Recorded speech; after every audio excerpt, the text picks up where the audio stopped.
Welcome back to the channel, my friends. Tonight we delve into the echoing darkness of abandoned bunkers, those concrete tombs where secrets whisper on the wind. 3 stories, each more unsettling than the last, await us. Turn off the lights, my friends, and prepare to be thoroughly unsettled. Our first tale takes us to the outskirts of a forgotten town, a place where time seems to have stood still, and nature has begun to reclaim what was once lost. Here, a group of urban explorers, driven by curiosity and a thirst for adventure, ventured into a derelict World War II bunker, hidden away from the world. The air inside was thick with the smell of damp earth and decay, a testament to the many years it had been abandoned. Armed with flashlights and a sense of determination, they descended into the cold, unforgiving darkness, their footsteps echoing through the empty halls. The beam of their lights danced across mold-ridden walls, revealing faded propaganda posters and rusted equipment, remnants of a bygone era. Deeper they ventured, the silence pressing in on them, broken only by the sound of their own breath and the rhythmic drip of water from the ceiling.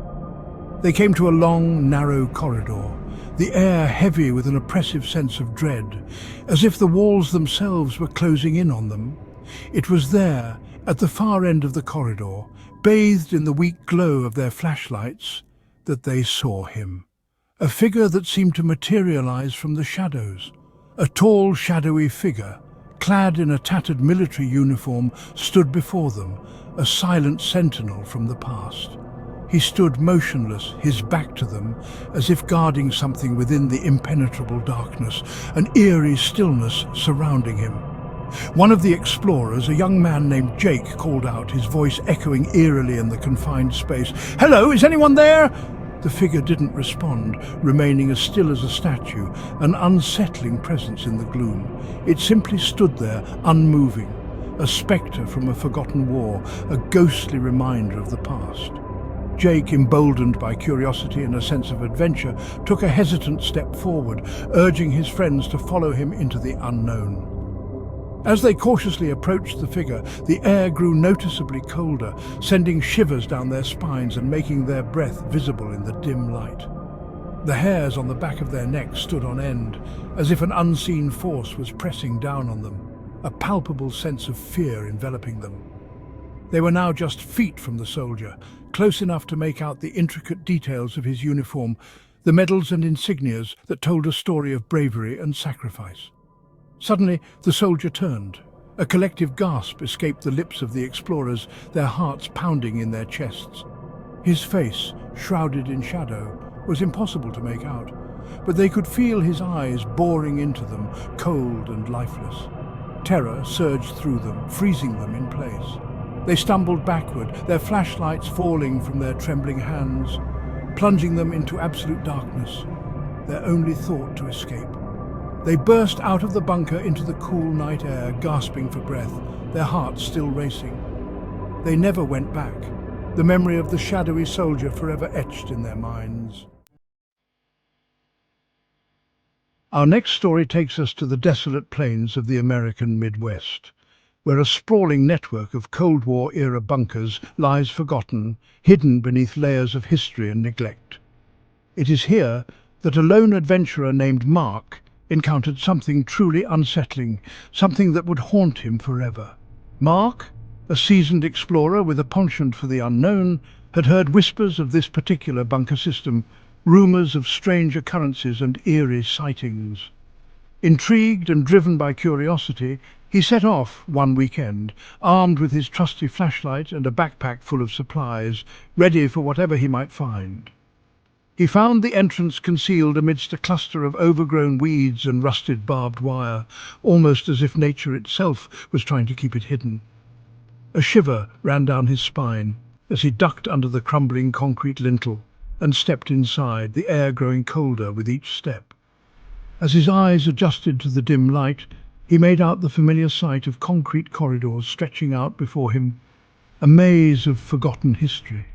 He flicked on his flashlight, revealing the skeletal remains of long-abandoned equipment and furniture, relics of a bygone era.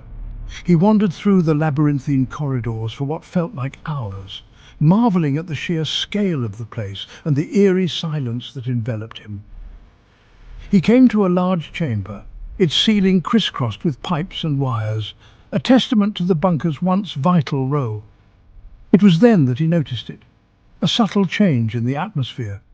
A faint scratching sound coming from the far end of the chamber, barely audible but unmistakable. He froze, his heart pounding in his chest, the sound sending chills down his spine. He listened intently, his flashlight beam darting back and forth, trying to pinpoint the source of the noise. It came again, a soft, rhythmic scratching, like nails on a chalkboard echoing through the chamber. He cautiously made his way toward the sound, his hand gripping the flashlight tighter, every step filled with trepidation. As he rounded a corner, his light fell upon a figure standing at the end of a narrow corridor, shrouded in darkness. It was a tall, slender figure, draped in a long, dark coat, its presence both unsettling and inexplicable. "Hello?" Mark called out, his voice echoing off the walls. "Is anyone there?" The figure didn't respond, remaining eerily still. It just stood there, shrouded in shadow, an ominous silhouette against the dim light. Mark took a hesitant step closer, his unease growing with each passing second, the silence becoming deafening. As he got closer, he realized something was terribly wrong, a sense of dread washing over him. The figure had no face, a sight so unnatural it made his skin crawl. Where its head should have been, there was just smooth, featureless skin, devoid of any human features. Mark stopped dead in his tracks, his breath catching in his throat, unable to comprehend what he was seeing. The faceless man slowly began to move towards him, its movements deliberate and unnerving. Mark stood there, frozen in place, paralyzed by fear, his mind racing. He backed away slowly, never taking his eyes off the faceless man, every instinct telling him to run. He turned and ran, his flashlight beam bouncing erratically off the walls as he fled, the sound of his own footsteps echoing in his ears. He didn't look back. He finally emerged from the depths of the bunker, gasping for air, his heart still pounding. He never went back, haunted by the memory of the faceless man, a figure that would forever linger in the shadows of his mind.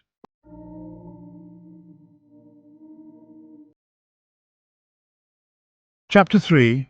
The Whispering Woman. Our final tale takes us to the rolling hills of the English countryside, where an abandoned bunker complex stands as a silent testament to a bygone era. This place, once bustling with activity, now lies forgotten, its secrets buried beneath layers of dust and time. It was here that a paranormal investigator named Sarah encountered something that would forever change her understanding of the boundaries between the living and the dead. Sarah, known for her meticulous approach and unwavering determination, was about to face her most challenging investigation yet. Sarah, a seasoned investigator, had been drawn to the site by reports from locals of strange lights and disembodied voices. The stories were consistent, each one adding a layer of mystery to the already enigmatic location. Intrigued, she packed her equipment and set off to investigate. Her gear included an array of high-tech devices designed to detect and record paranormal activity, each piece carefully chosen for its reliability and precision.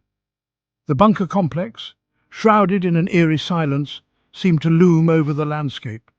Its dark, foreboding presence was a stark contrast to the serene countryside that surrounded it. As she stepped through the rusted metal door and into the dimly lit interior, a wave of cold air washed over her.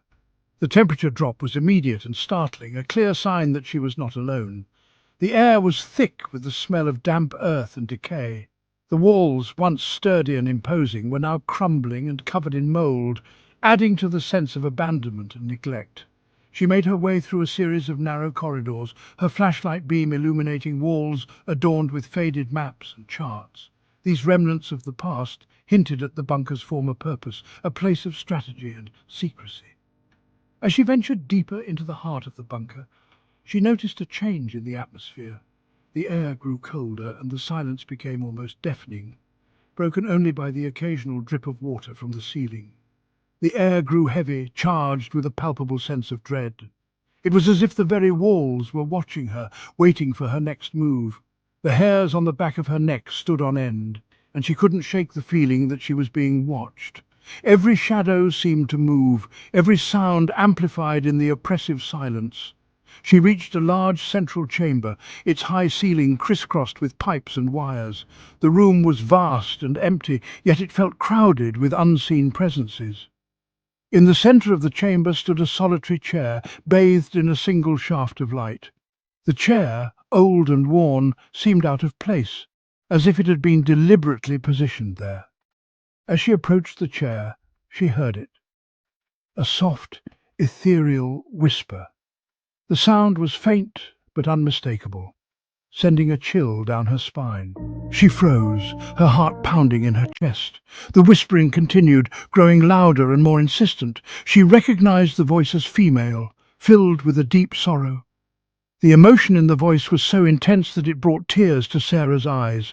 She fumbled for her audio recorder, pressing the record button. Her hands trembled as she tried to steady herself, knowing that this could be the breakthrough she had been searching for. "Are you there?" she asked. "Can you speak to me?" Her voice echoed in the empty chamber, mingling with the ghostly whispers. The whispering grew louder, swirling around her, but she couldn't make out the words. It was as if the spirit was trying to communicate, but was trapped in a loop of sorrow and despair. She raised her EMF reader, its lights flickering erratically. The device, usually so reliable, seemed to struggle with the intensity of the energy in the room. The air crackled with energy. Then she saw her. The figure began to take shape, emerging from the shadows like a memory brought to life. A woman, her form shimmering and translucent, materialized in the chair. Her presence was both beautiful and haunting, a ghostly echo of a lifelong past. She was dressed in a simple white gown, her long, dark hair cascading down her back. The gown, though plain, seemed to glow with an otherworldly light. Her face, though beautiful, was etched with an immeasurable sadness. The depth of her sorrow was almost tangible, filling the room with a heavy, mournful energy. The woman turned her sorrowful eyes towards Sarah, her lips moving, but no sound came out. It was as if she was trying to speak, but the words were lost in the void. Sarah felt a surge of empathy for the woman, a deep, visceral connection. She could feel the woman's pain, her longing for release. She knew somehow that this woman was trapped, unable to move on. The weight of her unfinished business was palpable, a burden that had kept her tethered to this world. She tried to speak to the woman, but the words caught in her throat. The intensity of the moment was overwhelming, leaving her at a loss for words. The woman reached out a ghostly hand towards Sarah, her eyes pleading for help. The gesture was both heartbreaking and hopeful, a silent plea for salvation. Then, as quickly as she had appeared, the woman vanished, leaving behind only a lingering sense of sadness. The room felt emptier, the air heavier with the weight of her absence. Sarah left the bunker that day, shaken to her core. The encounter had left an indelible mark on her, a reminder of the thin veil that separates the living from the dead. She never forgot the woman's sorrowful eyes, her plea for help echoing in her dreams. The experience had changed her, deepening her understanding of the paranormal and the enduring power of unresolved emotions. Thank you for joining me tonight, my friends, as we explored the chilling tales of these abandoned bunkers and the strange figures that haunt their depths. The darkness holds many secrets, and sometimes those secrets take on unsettling forms. Which story chilled you to the bone? Let me know in the comments below. And if you enjoyed tonight's journey into the shadows, be sure to hit that like button and subscribe to the channel for more tales of the unexplained. Until next time, sleep tight and remember, sometimes the things that go bump in the night are best left undisturbed.